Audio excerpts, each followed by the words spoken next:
Á 300 manns í sóttkví eftir 11 COVID-smit innanlands, þar af á annað 100 grunnskólanemar. Sóttvarnalæknir segist að skýrast á allra næstu dögum hvort hann leggi til hertar aðgerðir. Þriðja bylgja faraldursins virðist skollin á í sumum ríkjum Evrópu og enn ekkert lát á bóluefnadeilu Bretlands og ESB. Gossvæði var lokað í dag enda gekk á með dimmum éljum og mikil gasmengun á svæðinu.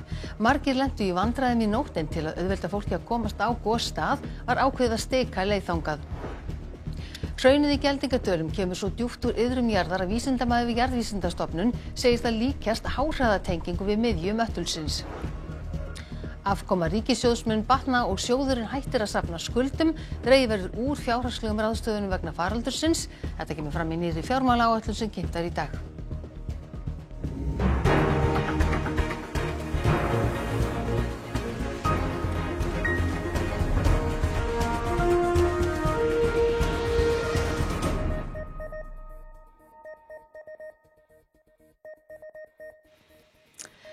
Komið þið sæl.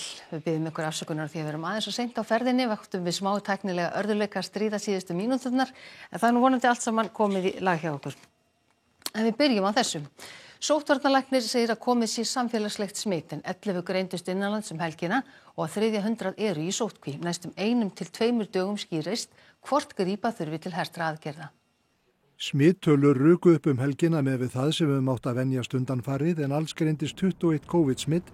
Þar að veru 10 skipir af flutningaskips sem liggur við Bryggju á Reyðarfirði. Innanlands greindust 6 á laugardag, 3 í sóttkví og 5 í gær, 3 þeirra utan sóttkvíjar. Verða á 300 manns settir í sóttkví vegna þessara 3 sem tilheyra sömu fjölskyldu, en ekki vitað hvernig þeir smituðust.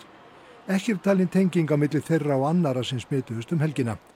80 nemendur og 4 starfsmenn Laugarnesskóla eru í sóttkví vegna kennara sem smitaðist. Í Norðlingaskóla allur 8. bekkur í sóttkví, 54 nemendur og 12 starfsmenn eftir að nemandi greindist og karlalið Stjörnunar og Fylkis eru í sóttkví eftir að leikmaður Fylkis greindist. Sóttvarnalæknir segir vita að smitaðir einstaklingar hafi verið í fjölmenni, í bænum eða í fermingavislum. Ég held að staðan sé svo að við erum komið með samfélagslegt smitt, þar að segja við erum komið með smitt út í samfélagið fyrir utan þessa hópa sem við höfum verið að afmarka og setja í sóttkví, það er alveg greinilegt og þannig að það er alltaf einhver hætta á því að útbreiðslan verði meiri. Hann segir að svo geti farið að þetta verði byrjun 4. bylgjunnar ef fólk gæti ekki vel að sér en vita sé hvað þurfi til að vara slíkt. Það skýrist á morgun að hinn hvort grípa þurfi til harðari samfélagslegra aðgerða. Veikastir hlekkurinn í vörnunum eru landamærin, segir Þórólfur. Margir greinist í seinni skimun og tryggja þurfi að fólk sem kemur til landsins fari eftir öllum leiðbeiningum. Hann segir komið til greina að skylda fólk í sóttkví og passa upp á að það sé virt. Já, mér finnst það alveg komað til greina. Það er náttúrulega kannski snúið í útfærslu og það þarf hópur að koma að því er hægt að útfæra slíkt en mér finnst það vera svona lykil þátturinn í þessu. Smitrakning hefur verið í gangi og hefur gengið vel að sögn yfirmanns smitrakningateymisins. Vinnunni varðandi þessi smitt er að mestu lokið. Þið eru búin að ná utan þennan hóp? Já, og búið að hafa sambandi við flest alla sem þurfa á sóttkví að halda. Tengist þessi hópur er þetta einhver lítill hópur sem er rótin að þessu eða? Það er náttúrulega greindist helgina hópur sem tengist innbyrðis og það er náttúrulega talsverður fjöldi sem verið í sóttkví í kringum það. En er hins vegar óljóst hvar eða hvernig þessir einstaklingar smituðust. Og við þetta má bæta að Þórólfur Guðnason fundar með formönnum stjórnarflokkana í fyrramálið fyrir ríkisstjórnarfundin. Og meira þessu tengt því 10 af 19 skipverjum flutningaskip sem lagðist að Bryggju við álverið á Reyðarfirði á laugardaginn eru smitaðir af COVID-19. Gengið út frá því að skipverjarnir séu með brasilíska afbrigði veirunnar. Fyrir komu skipsins á laugardag að þá bárust upplýsingar að það væru veikindi um borð, ekki vita hvers eðlis þau voru. Og skipið kemur svo til hafnar seinnipartinn á laugardag og þá fer læknir og hjúkrunarfræðingur borð sem að síðan skoða áhafnarmeðlimi alla og taka sýni og niðurstaðan liggur svo fyrir seinnipart sunnudags að 10 þeirra séu með smitt, 9 ekki. Enginn skipverjanna var alvarlega veikur þegar smitið greindist en í morgun fengust upplýsingar að einkennin væru að aukast meðal þeirra. Læknir og hjúkrunarfræðingur fóru aftur borð í dag til að meta veikindin. Ekki þótti ástæða til að flytja neitt frá borði á sjúkrahús. Þórólfur Guðnason, sóttvarnalæknir, segir verulegar líkur á að skipverjar séu smitaðir af brasilíska afbrigði COVID-19. Vissulega, ég held að við bara gerum ráð fyrir því, það er annað kemur í ljós og við munum vafalaust fá niðurstöðu því líka bara morgun. Vakt er við skipið til að tryggja að enginn fari hvorki um borð né frá borði. Jú, það er reynt að gæta að öllum sóttvörnum þarna sem bara mögulegt er og það er engin samskipti áhafnar við land eða öfugt, þannig að það skipið er í raun í sóttkví og þeir sem eru ósmitaðir en þeir eru í sóttkví um borð og aðrir í einangrun borð einnig, þannig að við vonum að þær ástæðanir sem gerðar hafa verið að þær dugi. En er ekki ljóst að skipið mun þurfa að staldra við hér í þó nokkur tíma þangað til að menn eru búin að ná sér? Jú, við gerum ráð fyrir að verði hér þar til allir eru búin að ná sér, já. Evrópusambandið segir fullkomlega réttmætt að grípa til ráðstafana til að tryggja að bóluefnaframleiðendur standi við gerða samninga. Þriðja bylgja faraldursins er í uppsiglingu víða í Evrópu eða jafnvel þegar skollin á. Þriðja bylgjan er hafin í Þýskalandi, samkvæmt stjórnvöldum þar. Í ljósi þess var í dag ákveðið að framlengja takmarkanir til 18. apríl. Faraldurinn er í vexti víðar. Hertar takmarkanir hafa tekið gildi nýverið í Póllandi, Frakklandi, Ungverjalandi, Bosníu og á Ítalíu. Í Bretlandi er hins vegar allt á réttri leið og óttast forsætisráðherrann að þessi staða ógni þeim árangri sem Bretar hafa náð. People in this country should be under no illusions that previous experience has taught us that when a wave hits our friends, it I'm afraid washes up on our shores as well. Meir en helmingur fullorðinna Breta hefur þegar fengið fyrri skammtina bóluefni, en bólusetningar ganga mun hægar í Evrópusambandsríkjum. Ursula von der Leyen, forseti framkvæmdastjórnar ESB, hefur hótað að hindra útflutning á bóluefni AstraZeneca sem er framleitt í Hollandi til Bretlands.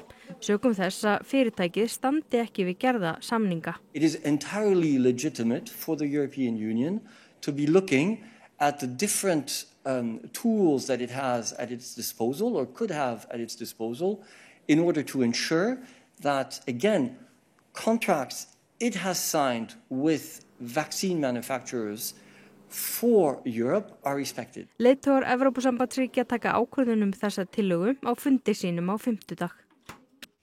Og hér á eftir förum við á gosstöðvarnar. Búið er að greina nákvæmlega bergið í gosinu að kemur miklu dýpra að en þau hraun sem runnið hafa á Reykjanesskaga síðustu 7000 ár. Hraunið sem vellur upp í Geldingadölum er basalt og það er megin einkennistegund íslensku gosbeltana. En hve langt að neðan kemur þessi hraunkvika? Á Jarðvísindastofnun eru sýni úr gosinu unnin og það var í nótt sem í ljós kom hvers konar berg þetta er. Hraunsýnin eru sett í þennan örgreini og í honum er hægt að finna samsetningu hraunsins og greina hvaða frumefni er í hverjum litlum punkti á skjánum. Our estimates are consistent with the estimates of the geophysicists, but the melt itself is coming probably from a much larger depth. Voru saman það sem áður hefur komið upp á sögulegum tíma á Reykjanesi, þá er þetta mun frumstæðri bráð sem að líklegast er að tappast af meira dýpi heldur en við höfum áður séð. Þetta basalt heitir ólífin þóleit og er af 17 til 20 kílómetra dýpi. Jarðskorpan á Reykjanesskaga er 17 kílómetra þykk.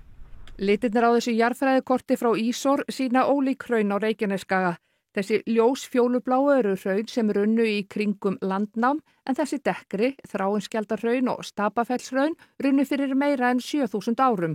Og hraunið í Geldingadölum er líkt þessum mörg þúsund ára gömlu hraunum. Það eru sem sagt allavega 7000 ár síðan svona hraun rann á Reykjanesskaga. Hér sést á rauðupunktunum hve Geldingadalahraun er líkara frumstæðri möttulbráð en hraun á Reykjanesskaga á sögulegum tíma sem eru táknuð með gráum punktum. Gulu punktarnir eru hins vegar gömlu hraunin sem runnu eftir að jökla leysti á ísöld fyrir 14.000 árum. Og þetta þykir jarðeðlisfræðingum merkilegt. Þetta eru mjög spennandi tímar. Þarna virðist vera svo að við séum með háhraðatengingu niður í möttl. Þetta berg, þegar það kemur svona upp, er eitthvað hægt að segja að við séum það með greiðari leið niður eða eitthvað slíkt? Svo virðist vera. Og það má meðal annars lesa í gegnum þær gastegundir sem eru að losna. Það áberandi meira af koltvíoxíð til dæmis, skilst mér heldur verið hefur og var til að mynda í Holuhrauni. Það aftur þá til marks djúpa uppsprettu. Gossvæðið var lokað í dag vegna veðurs og gasmengunar. Til að auðvelda fólk í för var stikuð gönguleið að eldstöðinni. Margir lentu í vandræðum í gærkvöld og í nótt. Í morgun var enn óvíst með afdrif eigenda nokkurra bíla sem stóðu við upphaf gönguleið að gosinu. Þyrla Landhelgisgæslunnar hóf leit af þeim. Lengst af höfðu menn áhyggjur af þýskum ferðamanni sem hafði ekki látið vita af sér. En hann var alls ekki týndur, heldur á gistiheimili í Grindavík. Just in the morning I heard about the evacuation of the whole area. So I realized maybe I should give a sign that I'm not in the area, but the car is of course still here. Yes, so was just I think a matter of communication, yes. Flestir fylgdu fyrirmælum lögreglu að fara ekki á gosstaðinn í dag, enda ekkert viti því. Þar gekk á með dimmum éljum í allan dag. Þá mældist gas yfir hættumörkum við eldstöðina. Björgunarsveitirnar fóru í nokkrar eftirlitsferðir í dag á svæðið til að tryggja að enginn væri í hættu. Fyrst þurfti þó að fara yfir öryggisatriðin. Lýsagildi, ef það fyrir í gang, gríma, 15, færi ykkur. Svo það gasið leynir sér á sig, þetta er stórhættulegt. Það dettur bara niður ef það lendir í svona pollum, sko. Þannig að það er stórhættulegt, þetta er stórhættulega aðstæður. Og þið fundu fyrir því í gasinu? Já, við fundum fyrir því. Við þurftum að hverfa úr einni kvilt með hraði. Fundum bara dró niður í okkur. Fólk hefur gert sér ferð á ýmsum ökutækjum að gosinu og mörg dæmi utanvegaakstur sem lögreglan hefur áhyggjur af. Þessar myndir eru teknar í Meradal í dag. Síðan eru allur gangur á því hvernig menn eru síðan að keyra, sumir eru að leika sér og spóla sérstaklega í Merardölum. Það eru klárlega merki ógætilegan akstur þar. Þetta eru för eftir móturhjól, fjórhjól og jeppa. Sigurður segir það eftir að koma í ljós hvort þessi mál endi með sektum. En má fólk ekki keyra þessa slóða sem sagt? Nei, klárlega ekki, sko. Til að auðvelda fólki að komast að gosstöðvunum þegar aðstæður leyfa var byrjað að stika gönguleið í dag frá Suðurstrandarvegi sem til stendur að opna í kvöld með einstefnu að hluta. Þessi gönguleið á að vera styðst og öruggust. Og við erum hérna í höfuðstöðum björgunarsveitarinnar Horpus í Grindavík. Þið hafa verið að stika leiðina þarna upp yfir. Hvernig gengur það? Það gengur bara nokkuð vel. Við hefum verið hérna með hóparna núna sem er bara svona í þessum tölu orðum að ljúka við að stika leiðinu upp yfir. Og síðan verður farið bara í að ná í trakkið af leiðinu og koma því á okkur gott form. Þýðir þetta að gönguleiðin verið styttri en verið hefur? Já og nei, sko. Það er svona spurningin hérna, Vegagerðin er að vinna í því að opna einhverjum hluta Suðurstrandarveginn yfir Festafjall og þá styttir það gönguleiðina, þurfi ekki að labba alveg úr Grindavík. En það er svo mikið öryggi í því að vera bara með eina gönguleið og ef við lendum í ástandi eins og í nótt þá er fólki bara á einu stað. Við séum ekki hlaupa til allt Reykjanes bara ég vona óvan hvort það sé ykkur. En hvernig er útlitið með morgundaginn til dæmis, veður og þess að? Sko veðurspáin sem slík til útivistar held ég að sé alveg þokkalega á morgun. En þá er bara aðrar hættur sem eru og það er gasmengun og svona sem menn þurfa að hafa bara mikla gætur á og gæti jafnvel bara verið hættulegt ástand ef að svo byrja undir. Verðið þið með viðbúnað á morgun og í nótt þessuna? Ég gerir ráð fyrir að við verðum með viðbúnað hérna. Við erum bara að skipuleggja vaktir fram í tíman og menn er bara að raða svo vaktir og það verður bara að vera þannig.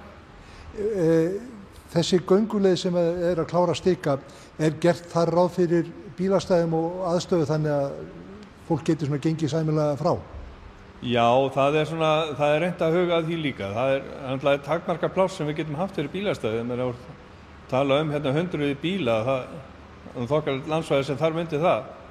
Og það er svo sem ekki hægt að alveg tryggja öllu bílastæði, það er bara því miður. En Steinar, þú varst inn í nótt, var mikið að gera? Já, nóttin var mjög erfið.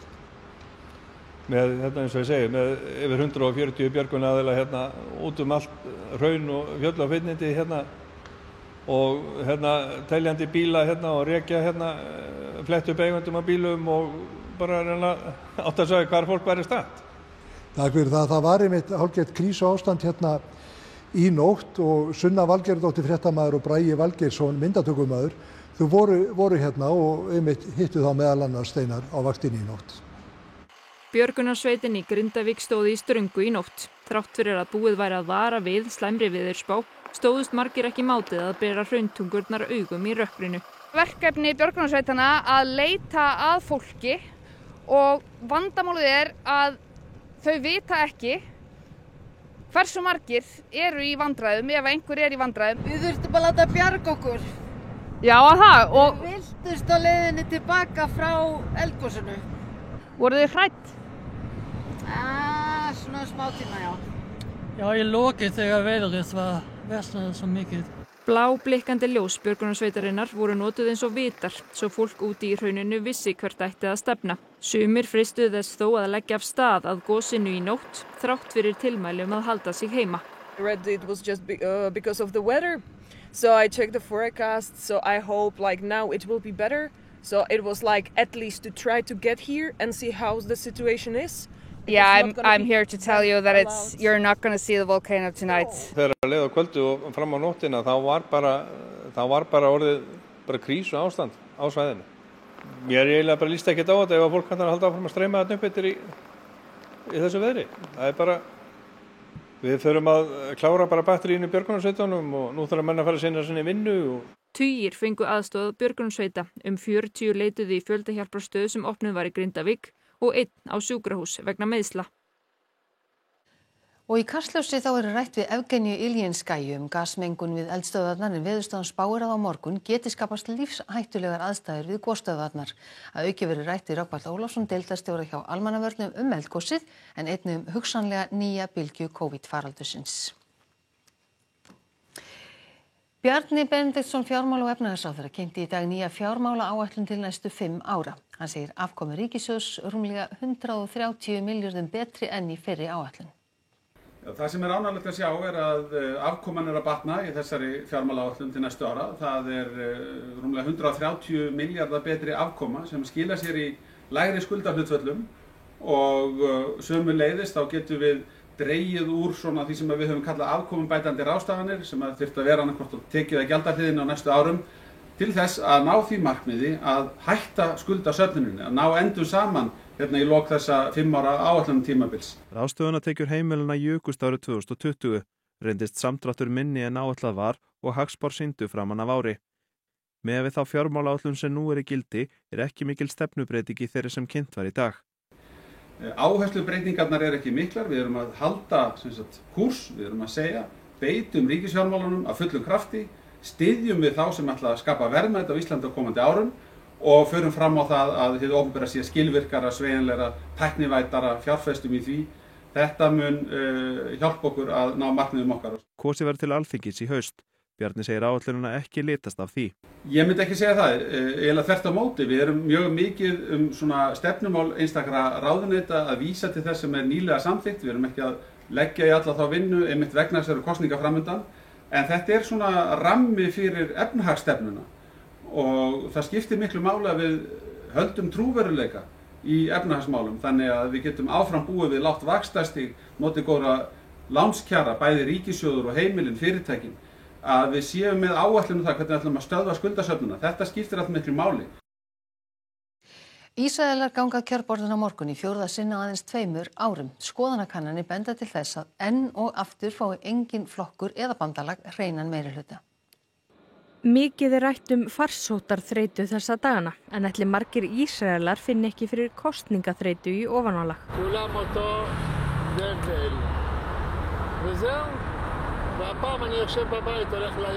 Í apríl 2019 gengu Ísraelar til kosninga. Í lok maí var boðað til nýrra kosninga því ekki tókst að mynda ríkisstjórn. Í september sama ár var kosið á ný en niðurstöðurnar voru keimlíkar þeim fyrri og aftur tókst ekki að mynda stjórn. Í nóvember var Netanyahu svo ákærður fyrir mútur, fjársvik og umboðssvik og mánuði síðar var boðað til 3. kosningana sem fóru fram í mars í fyrra. Þann 17. maí tókst svo loks að mynda langþráða ríkisstjórn en rúmu hálfu ári síðar var þingrofið og enn einu sinni boðað til kosninga. Að þessu sinni vegna þess að ekki tókst að ljúka fjárlagagerð. Þúsundir Ísraela mótmæltu helgina og kröfðust þess að Netanyahu viki, einkum vegna þess að hann hefur verið ákærður fyrir spillingu. Flokkur hans hefur í kosningabaráttunni reynt að beina kastljósinu að góðum árangri í bólusetningum. En það er ekki víst að það dugi til, því í skoðanakönnunum mælist engin flokkur eða bandalag með hreinan meirihluta og stjórnmálaskýrendur segja stöðu Netanyahus enn þrengri en áður. If Netanyahu is to create a coalition, it means that it will be only the most extremist right-wingers that will go with Netanyahu this time. Það gæti því allt eins farið svo að enn ein pattstaðan verði uppi og boða þurfi til 5. kosningana. Og þá veðri. Suðvestan hvassviðri og éljagangur verður landið sunnan og vestanvert en bjart að mestu norðaustan til á landinu. Það dregur úr vindi í nótt og í fyrramálið, breytileg átt gola eða kaldi og víða dálítil él síðdegis á morgun. Hiti í kringum frostmark og það er Sigurður Jónsson veðurfræðingur. Hann fer nánar yfir veðurhorfurnar hér rétt á eftir. En nú er það Kristjana Arnarsdóttir sem segir okkur hvað verður í íþróttafréttum í kvöld. Undirbúningur íslenska karlalandsliðsins í fótbolta fyrir undankeppnisleiki HM er hafinn en hópurinn kom til Þýskalands í gær. Alltaf gaman að spila móti bestu þjóðunum og bestu leikmönnum. U21 árs landslið karla í fótbolta er komið til Ungverjalands en lokakeppni EM hefst á fimmtudag. Og íslenska kvennalandsliðið í handbolta mætir Slóveníu í umspili laust sæti á HM í desember. Og ætlum að rifja upp helstu atriði þessa fréttatíma. Á 300 manns í sóttkví eftir 11 COVID-smit innanlands, þar af á annað 100 grunnskólanemar. Sóttvarnalæknir segir það skýrast á allra næstu dögum hvort hann leggi til hertar aðgerðir. Þriðja bylgja faraldursins virðist skollin á í sumum ríkjum Evrópu og enn er ekkert lát á bóluefnadeilu Bretlands og ESB. Gossvæðið var lokað í dag enda gekk á með dimmum éljum og mikil gasmengun á svæðinu. Mörg lentu í vandræðum í nótt en til að auðvelda fólki að komast á gosstað var ákveðið að steika leið þangað. Hraunið í Geldingadölum kemur svo djúpt úr iðrum jarðar að vísindamaður við Jarðvísindastofnun segir það líkjast háhraðatengingu við miðju möttulsins. Afkoma ríkissjóðs mun batna og sjóðurinn hættir að safna skuldum, dregið verður úr fjárhagslegum ráðstöfunum vegna faraldursins. Þetta kemur fram í nýrri fjármálaáætlun sem kynnt var í dag. Þessum fréttatíma er að ljúka og það er komið að íþróttum, veðri og kastljósi. Næstu fréttir eru í útvarpi og sjónvarpi klukkan